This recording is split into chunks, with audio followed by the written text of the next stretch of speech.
You show up at the police station with toothbrush because you know that you are not coming out.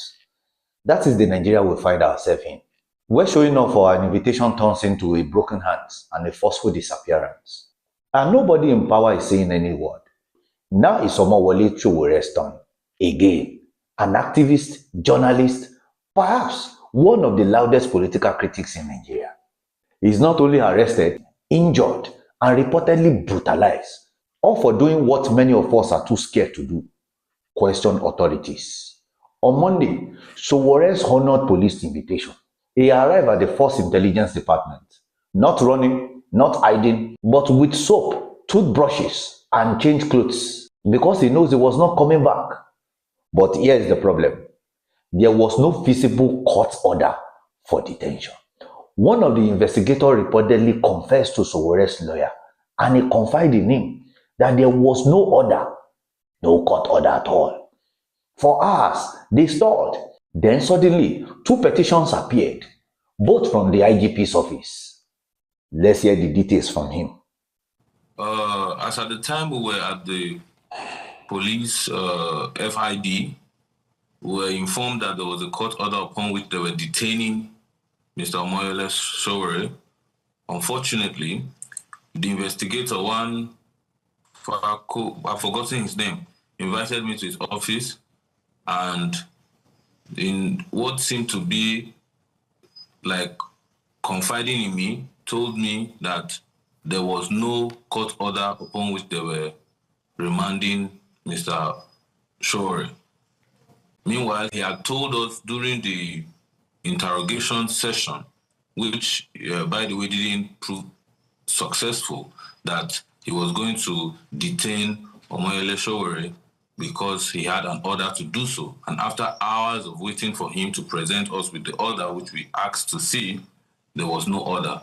And as we speak, Sowore is being kept in detention illegally, unlawfully, and arbitrarily by the Nigerian police.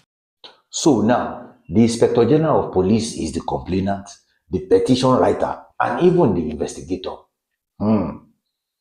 That is the judge in his own case. That is not law enforcement. That is dictatorship in uniform. Yes. So what is now Sowore's offense? Did he steal money? No. Did he scam petitioners? No. His crime is speaking against Kayode Egbetokun's appointment as IGP, calling out the suspicious rapid promotions of officers with less than 10 years of service. Some are even becoming assistant commissioner of police overnight.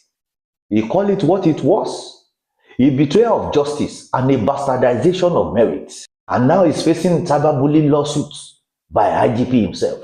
And why this plays out, they seize his passport, likely hoping to break his spirit. Now things get darker. 3 days after his arrest, images of Sowore's broken hand surface. Not confirmed by the police, of course. They said nothing. But this isn't the first time. He was shot in the leg during the protest in Abuja. His nose was broken during a previous arrest too. And now, a broken hand following a mysterious transfer to an unknown destination or location. Now one chopper. Now know the shame. Everything with this guy they talk, the thing they stick to your clothes. If you are not satisfied, why not go to court? I don't understand what is even happening. Sometimes if I don't want to talk, you always remind me of Dele Faroti. I think the man is not even lying about the book he wrote about you guys. So this is no longer detention. This is targeted brutality. I am sure the police are surprised how this picture with his broken hand came out. Maybe we need someone to remind them that no one can cover the truth. It's a smoke. It will come out. So you can do what you know how to do best by arresting and brutalizing people. But if you think you want to cover it, it will be uncovered. It will find its own way.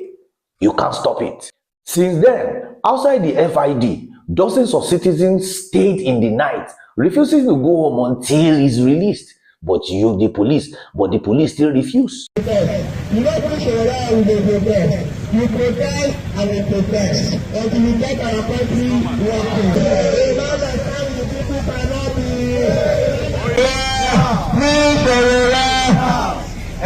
They know this isn't about investigation. It's about silencing voice. It's about punishing dissent. And that should scare every Nigerian watching this video.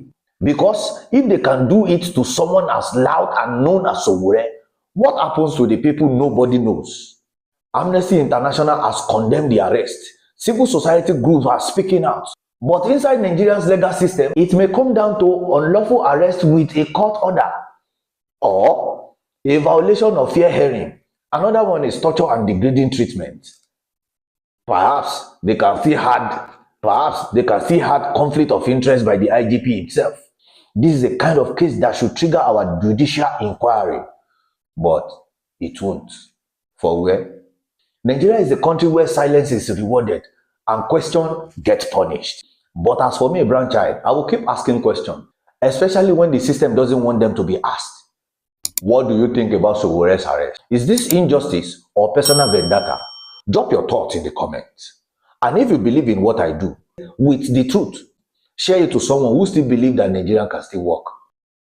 See you in the next video.